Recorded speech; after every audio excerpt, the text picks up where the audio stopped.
Hello friends, welcome to Priya வீட்டு சமையல். இன்றைக்கி நம்ம சேனலில் ஒரு இன்ட்ரெஸ்டிங்கான வீடியோ தான் பார்க்க போகிறீங்க.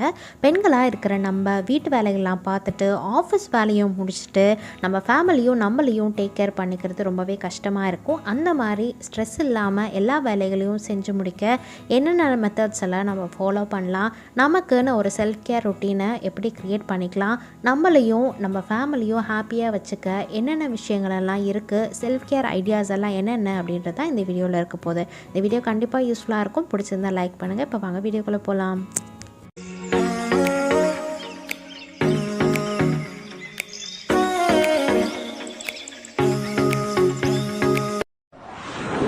முதல் டிப் என்னென்னா, நம்ம என்னென்ன விஷயங்களெல்லாம் இன்றைக்கி செய்யணும் அப்படின்றத உட்காந்து யோசிச்சுட்ருப்போம். இல்லைனா அப்படி யோசிச்சு கூட அந்த விஷயங்களை நம்ம மறக்கிறதுக்கு நிறைய சான்சஸ் இருக்குது. அந்த மாதிரி இருக்காமல் ஒரு நோட் புக்லேயோ ஒரு டைரியிலையோ நீங்கள் என்னென்ன விஷயங்களெல்லாம் செய்யணும், எந்த டைமுக்கு அதை செய்யணும்னு கூட எழுதி வச்சிட்டிங்கன்னா என்ன வேலை நம்ம செய்யணுன்ற யோசிக்க வேண்டியதில்லை. அதே மாதிரி உங்களுக்கு அடுத்தடுத்து வேலைகள் இருக்கிறனால நீங்கள் டைமையும் வேஸ்ட் பண்ணாமல் எல்லா வேலைகளும் செஞ்சு முடிக்க அது உங்களுக்கு ஒரு மோட்டிவேஷனில் கொடுக்கும். அது மட்டும் இல்லாமல் நீங்கள் அந்த வேலையை செஞ்சு முடிச்சதுக்கப்புறம் ஒரு டிக் மார்க் போட்டிங்க அப்படின்னா உங்களுக்கு இவ்வளோ வேலைகள் நம்ம செஞ்சு முடிச்சு ஒரு திருப்தி கிடைக்கும். இந்த டிப்பை நீங்கள் ட்ரை பண்ணி பார்க்கலன்னா கண்டிப்பாக ட்ரை பண்ணி பாருங்கள். ரெண்டாவது டிப் என்னென்னா, திரும்ப திரும்ப ஒரே வேலையை ரொட்டீனாக செய்கிறனால நமக்கு ஸ்ட்ரெஸ் க்ரியேட் ஆகும். அந்த மாதிரி ஆகாமல் இருக்க நம்ம பிரேக் எடுத்துக்கிறது நல்லது. அதாவது வாரத்துக்கு ஒரு நாள் நான் சண்டே பார்த்தீங்கன்னா குக்கிங்கை தவிர எந்த வேலையும் செய்ய மாட்டேன். ஆர்கனைஸ் பண்ணுறது இல்லை வீடு க்ளீன் பண்ணுறது அந்த மாதிரி எந்த வேலையும் செய்ய மாட்டேன். அதே மாதிரி நீங்கள் லாங் டூராக பிளான் பண்ணி கூட வெளியில் போயிட்டு வரலாம். அந்த மாதிரி பண்ணும்போது உங்கள் மைண்ட் எப்போதும் ரெஃப்ரெஷிங்காக இருக்கும். பிரேக் எடுத்ததுக்கப்புறமா ஒரு வேலையை செய்யும்போது உங்களுடைய ப்ரொடக்டிவிட்டி அதில் அதிகமாக இருக்கும். நல்லா அந்த வேலையை செஞ்சு முடிக்க முடியும் ஸ்ட்ரெஸ் இல்லாமல். மூணாவது டிப் என்னென்னா, நம்ம நாள் பூரா பிஸியாக இருக்கிறதுனால நமக்கான விஷயங்களை நம்ம ஸ்கிப் பண்ணிவிடுவோம். அதாவது காலையில் வாக்கிங் போகிறதா இருக்கட்டும், இல்லை நம்மளுடைய ஸ்கின் கேராக இருக்கட்டும், இல்லை நமக்கு பிடிச்ச விஷயங்களை நம்ம செய்கிறத நம்ம தவிர்த்துட்டு மற்ற விஷயங்கள் எல்லாத்தையும் நம்ம கான்சன்ட்ரேட் பண்ணுவோம். அந்த மாதிரி பண்ணாமல் இருக்க உங்களுக்குன்னு ஒரு ரொட்டீனை ஃபிக்ஸ் பண்ணிக்கோங்க. அதாவது காலையில் எந்திரிக்கிறதுலேருந்து நைட் தூங்க போகிற வரைக்கும் என்னென்ன விஷயங்களெல்லாம் நீங்கள் பண்ணணும், எந்த டைமில் அதை பண்ணணும் அப்படின்றத கூட நோட் பண்ணிட்டீங்கன்னா ஒரு மாதத்தில் அது உங்களுக்கு பழகிடும். அதுவே உங்களுக்கு ஒரு ரொட்டீன் ஆகிடும். அதுக்கப்புறம் எல்லா விஷயங்களும் பண்ண உங்களுக்கு டைம் கிடைக்கும். இந்த டிப்பை பற்றி இன்னும் நிறைய தெரிஞ்சுக்கணுன்னா டு டூ லிஸ்ட் அப்படின்னு சொல்லி நான் வீடியோ ஏற்கனவே போஸ்ட் பண்ணியிருக்கேன். லிங்க் டிஸ்கிரிப்ஷன் பாக்ஸில் கொடுக்குறேன். மறக்காமல் செக் பண்ணி பாருங்கள். கண்டிப்பாக அந்த வீடியோ உங்களுக்கு யூஸ்ஃபுல்லாக இருக்கும். நாலாவது டிப் என்னென்னா, நம்ம வேலை செய்யும் போது உங்களுடைய டிவி ஆனில் இருந்ததுன்னா நீங்கள் அடிக்கடி இடையில போய் டிவி பார்ப்பீங்க. அதே மாதிரி உங்கள் மொபைலும் உங்கள் கண்ணுக்கு படுற மாதிரி இருந்ததுன்னா மொபைல் எடுத்து நம்ம ஸ்க்ரால் பண்ணிகிட்ருப்போம். அப்படியே டைம் போயிடும். எந்த விஷயங்களும் நம்ம கரெக்டான டைமுக்கு முடிக்க முடியாது. அந்த மாதிரி பண்ணாமல் எல்லா வேலைகளையும் முடிச்சதுக்கப்புறமா நீங்கள் உங்கள் மொபைலையோ இல்லை டிவியோ தாராளமாக பார்க்கலாம். அஞ்சாவது டிப் என்னென்னா, நம்ம ஸ்கூல் காலேஜோட இந்த புக்கு படிக்கிற விஷயங்கள் எல்லாம் மறந்துடுறோம்.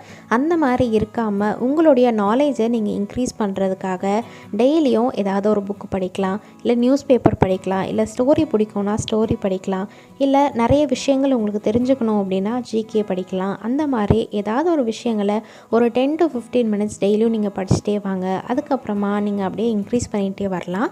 இதனால் உங்களுக்கு நிறைய நாலேஜ் கிடைக்கும். அது மட்டும் இல்லாமல் புக்கு படிக்கிறதுனால உங்களுடைய கண் பார்வையும் நல்லாயிருக்கும். டிவி பார்க்குறது, மொபைல் பார்க்குறத விட புக்கு படிக்கிறது ரொம்ப நல்லா பழக்கம். இது உங்களுக்கு ஒரு ரிலாக்ஸேஷனை கொடுக்கும். மொபைல்லையோ டிவிலையோ அடிக்டடாக இருக்கீங்கன்னா அதுலேருந்து வெளியே வர இந்த புக்கு படிக்கிற விஷயம் உங்களுக்கு ரொம்பவே ஹெல்ப்ஃபுல்லாக இருக்கும். ஆறாவது டிப் என்னென்னா, நம்ம எவ்வளோக்கு எவ்வளோ வேலை செய்கிறோமோ அவ்வளோக்கு அவ்வளோ நம்ம உடம்புக்கு ரெஸ்ட்டுன்றது ரொம்பவே முக்கியம். நிறைய பேர் லேட்டாக தூங்கி லேட்டாக எந்திரிக்கிறது இந்த மாதிரி இருக்கும்போது நம்ம உடம்புக்கு அது நல்லதில்லை. அதனால் டைமுக்கு தூங்கி டைமுக்கு எந்திரிங்க. அதே மாதிரி நல்ல டீப் ஸ்லீப்பாக தூங்குங்க.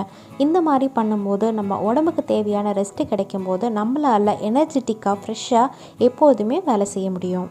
ஏழாவது டிப்பு என்னென்னா, உங்களுக்கான நேரத்தை நீங்கள் ஒதுக்கி அந்த நேரத்தில் உங்களுக்கு பிடிச்ச விஷயங்கள் ஃப்ரெண்ட்ஸ் கூட பேசுகிறதா இருக்கலாம், இல்லை ஆர்ட் அண்ட் கிராஃப்டாக இருக்கலாம், இல்லை சில பேர்த்துக்கு டீக்ளட்டர் பண்ணுறது பிடிக்கும், சில பேர்த்துக்கு ஆர்கனைஸ் பண்ணுறது பிடிக்கும், இல்லை ஒரு 20 minutes அதாவது தூங்குனா போதும்னு இருக்கும். அந்த மாதிரி விஷயங்களை உங்களுக்கான டைமில் நீங்கள் செய்யும்போது உங்களுக்கு ஹாப்பியாக ஃப்ரெஷ்ஷாக ஃபீல் ஆகிருக்கும். அடுத்தடுத்த வேலைகள் பண்ண அது கண்டிப்பாக ஒரு மோட்டிவேஷனில் கொடுக்கும். 8வது டிப் என்னென்னா, நம்ம ஸ்கின் கேர்லாம் ஃபாலோ பண்ணணும்னு நினைப்போம். ஆனால் நமக்கு டைம் இருக்காதுன்னு விட்டுருவோம். எல்லா ஸ்கின் கேரையும் ஒரே நாளில் பண்ணால் தான் உங்களுக்கு டைம் இல்லாமல் போகும். ஒவ்வொரு நாள் ஒவ்வொரு ஸ்கின் கேராக வச்சிட்டிங்கன்னா ஒரு நாளைக்கு 5 to 10 மினிட்ஸ் ஸ்பெண்ட் பண்ணாலே போதும். உங்களால் அதை ஃபாலோ பண்ணவும் முடியும். நேச்சுரல் ஸ்கின் கேர் பற்றின வீடியோ நான் போட்டிருக்கேன். பார்க்காதவங்களுக்கு டிஸ்கிரிப்ஷனில் லிங்க் கொடுக்குறேன், செக் பண்ணி பாருங்கள். அடுத்த டிப் என்னென்னா, நம்ம நிறைய வேலைகள் செஞ்சாலும் எக்ஸசைஸோ இல்லை வாக்கிங்கோ நம்ம கண்டிப்பாக பண்ணணும்.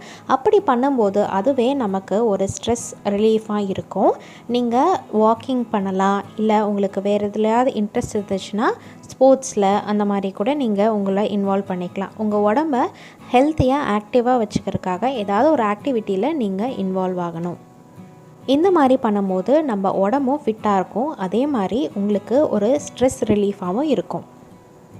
அடுத்த டிப் என்னென்னா, நம்ம வீட்டில் உள்ளவங்களுக்கெல்லாம் நம்ம பார்த்து ஏதாவது ஹெல்த்தியாக செஞ்சு கொடுப்போம். ஆனால் நம்மளுடைய ஹெல்த்தை நம்ம பார்த்துக்காம விட்டுருவோம். அந்த மாதிரி இல்லாமல் உங்களுக்குன்னு ஒரு ஈட்டிங் டயட்டை நீங்கள் ஃபாலோ பண்ணுங்கள். டயட்னால் கம்மியாக சாப்பிட்றது மட்டும் இல்லை, நல்லா ஹெல்த்தியான ஃபுட்டாக எடுத்துக்கிறதும் ஒரு டயட்டு தான்.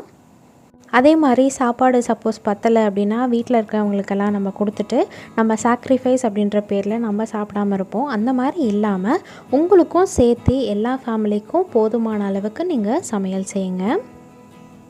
அடுத்த டிப் என்னென்னா, நீங்கள் என்ன வீட்டில் வேலை செஞ்சாலுமே, க்ளீனிங், குக்கிங், ஆர்கனைஸ் பண்ணுறது, எந்த வேலைகள் செஞ்சாலுமே உங்களுக்குன்னு ஒரு லிமிட் இருக்கும். ஒரு நாளைக்கு இவ்வளோ தான் செய்யணும் அப்படின்னு சொல்லி அந்த அளவுக்கு மட்டும் நீங்கள் செய்யுங்க. டெய்லியும் நீங்கள் எக்ஸ்ட்ரா எஃபர்ட் போட்டு எக்ஸ்ட்ரா க்ளீன் பண்ணுறேன் அப்படின்னு சொல்லி டெய்லியுமே அதே மாதிரி பண்ணிட்டு வந்தீங்க அப்படின்னா உங்களுக்கு வீணான ஸ்ட்ரெஸ் வந்து க்ரியேட் ஆகும். அடுத்த நாள் அந்த க்ளீன் பண்ணுறதோ இல்லை ஆர்கனைஸ் பண்ணுறதோ செய்யறதுக்கு நமக்கு ரொம்ப வெறுப்பாக இருக்கும். அந்த மாதிரி பண்ணாமல் டெய்லியும் எவ்வளோ முடியுமோ கொஞ்சம் கொஞ்சமாக க்ளீன் பண்ணுங்கள், இல்லை கொஞ்சம் கொஞ்சமாக ஆர்கனைஸ் பண்ணுங்கள். அந்த மாதிரி பண்ணும்போது நம்ம ரெகுலராக இந்த வேலையை செய்யறதுக்கு நமக்கு அது ஒரு மோட்டிவேஷனில் கொடுக்கும். அடுத்த டிப் என்னென்னா, நீங்கள் செஞ்ச வேலைகளுக்காக உங்களையே நீங்கள் அப்ரிஷியேட் பண்ணுறது. அதாவது இந்த வேலையை நல்லா செஞ்சுருக்கேன், அதனால் உனக்கு ஒரு சின்ன பரிசு அப்படின்ற மாதிரி நமக்கு நம்மளே கொடுத்துக்கிறது. ஏதாவது உங்களுக்கு பிடிச்ச விஷயம் சாப்பிட்றதா இருக்கலாம், இல்லை நீங்கள் ஏதாவது சமைக்கணும்னு ஆசைப்பட்டு சமைச்சு அதை வந்து நீங்கள் ஒரு ரிவார்டாக வச்சுருந்துருக்கலாம். இல்லை ஒரு மோட்டிவேஷனல் ஸ்டிக்கர்ஸை உங்கள் டைரிலேயோ இல்லை நோட் புக்லேயோ பிளானர்லேயோ நீங்கள் ஸ்டிக் பண்ணி வைக்கலாம். இல்லை மோட்டிவேஷனல் வேர்ட்ஸை கூட நீங்கள் எழுதி வைக்கலாம். அப்படி இல்லைன்னா உங்களுக்கு புக்கு படிக்க ஏதாவது ரொம்ப பிடிச்ச புக்கு வந்து படிக்கணும் அப்படின்னா அந்த புக்கு படிக்கலாம். இல்லை ஸ்கின் கேருக்கு நீங்கள் ஏதாவது பண்ணணும் அப்படின்னு சொல்லினா ஸ்கின் கேர் பண்ணலாம். அந்த மாதிரி வெளியில் போகிறது, இல்லை யூடியூபோ இல்லை டிவியோ உங்களுக்கு பிடிச்ச விஷயங்களை பார்க்குறது, இல்லை ஷாப்பிங் போகிறது, இந்த மாதிரியான சின்ன சின்ன ரிவார்டை நம்ம கொடுத்துக்கலாம். இந்த மாதிரி நமக்கே நம்ம ரிவார்டு கொடுத்துக்கும் போது அடுத்தடுத்த வேலைகளை நம்ம ரொம்ப ஹாப்பியாகவும் ஸ்ட்ரெஸ் இல்லாமல் பண்ணுறதுக்கும் அது ரொம்ப ரொம்ப ஹெல்ப்ஃபுல்லாக இருக்கும். உங்களுக்கு அது ஒரு மோட்டிவேஷனாகவும் இருக்கும். அடுத்த டிப், ஆனால் ரொம்ப முக்கியமான டிப் என்னென்னா, உங்களுடைய நாளை நீங்கள் ஸ்லோ டவுன் பண்ணுங்கள். அதாவது எப்போவுமே அவசரமாக கிளம்பி அவசரமாக டைம் பத்தாமல் அந்த மாதிரி நம்ம பண்ணுறதை விட ஏதாவது ஒரு லீவ் நாளாவது உங்களுடைய ரொட்டீனை ஸ்லோ டவுன் பண்ணி பொறுமையாக காலையில் எழுந்திரிச்சு பொறுமையாக வந்து உங்கள் வேலைகள் எல்லாம் செஞ்சு அந்த மாதிரி வந்து உங்கள் நாளை வந்து ஸ்பெண்ட் பண்ணுங்கள். எல்லாத்தையுமே நீங்கள் என்ஜாய் பண்ணி செய்யும்போது அது உங்களுக்கு கண்டிப்பாக ஸ்ட்ரெஸ் ரிலீஃபாக இருக்கும். இந்த வீடியோ உங்களுக்கு பிடிச்சிருந்தா லைக் பண்ணுங்கள், உங்கள் ஃப்ரெண்ட்ஸ் அண்ட் ஃபேமிலிஸ் கூடயும் ஷேர் பண்ணுங்கள். பிரியா வீட்டு சமையலுக்கு சப்ஸ்கிரைப் பண்ணுங்கள்.